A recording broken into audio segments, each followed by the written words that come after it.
Texting can be a very frustrating form of communication. I mean, it's not quite like anything else. It's not like writing a letter because you get it instantly, but it's also not like a conversation because you get time to think about what you're going to say. And with the sub-communications like emojis and read receipts and thought bubbles, sometimes sending a simple text can be rather complex.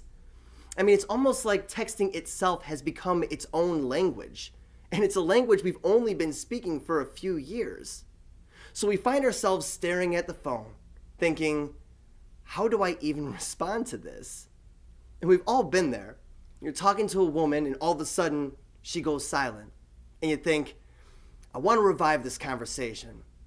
So you start texting and then you erase it. You're like, nah. And then you realize, oh shit, I think she saw the word bubbles. So you start typing in the notes app just to craft your text message just the right way. Make sure it's perfect.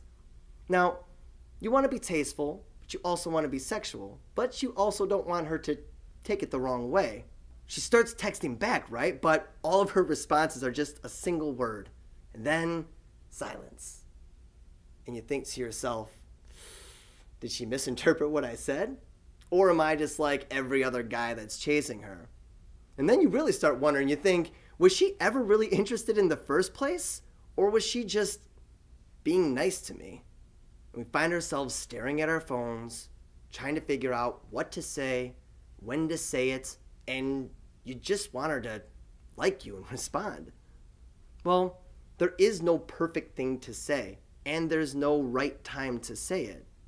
But there is a simple strategy that can alleviate all this stress from texting.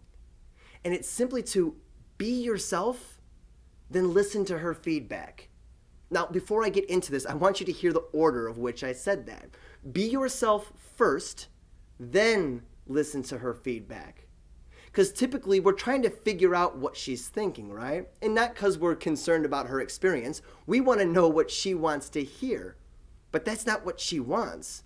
And when you spend more time playing her than you do being you, she can tell. And that's not what she's looking for. That's not connection. That's pandering.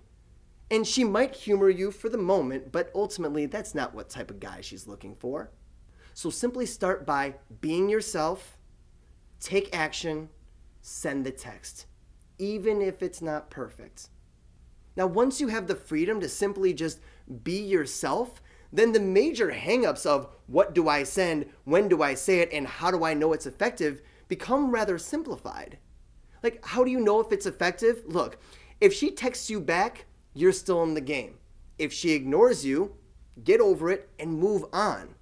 Now, you might change your approach next time so she doesn't ignore you, but don't change who you are. Now, as far as when do you send a text, it's simple. Send it when you're available and you feel like it. Like, you shouldn't text her any different than you text the people that already like you. And when you text when you're naturally available and feel like it, your texting patterns and timing is going to reflect your genuine character, your habits, and your lifestyle. And so when she asks you, why didn't you text me back? You can actually give her an answer, an honest answer, in a way that reflects your lifestyle and who you are.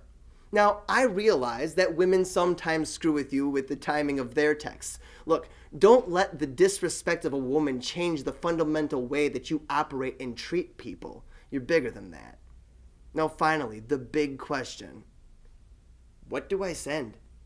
How do I know it's appropriate? How do I know she's going to take it well? Well, I know I'm sending a good text message when I start laughing my ass off. Because I want to know if I think it's entertaining, if she's going to think it's entertaining. If I think it's sexy, if she's going to think it's sexy. So that's it. If you think it's appropriate, send it. If you think it's entertaining, send it. If you think it's sexually tasteful, send it. Don't send it because you think it's what she wants to hear. Send it because you mean it and you enjoyed saying it.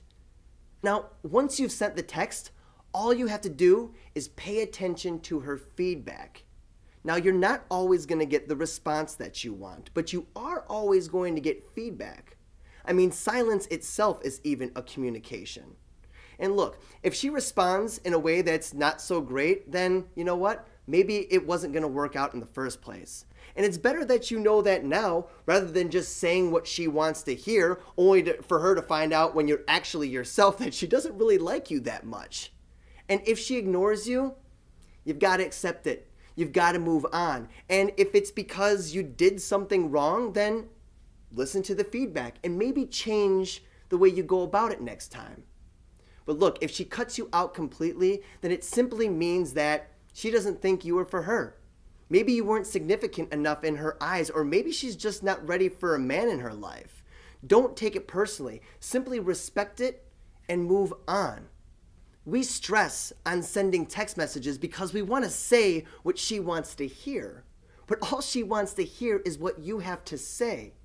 So the next time you're stressing, realize that it's easier to simply just be yourself and listen to the feedback than it is to stress to try to find out what she wants to hear.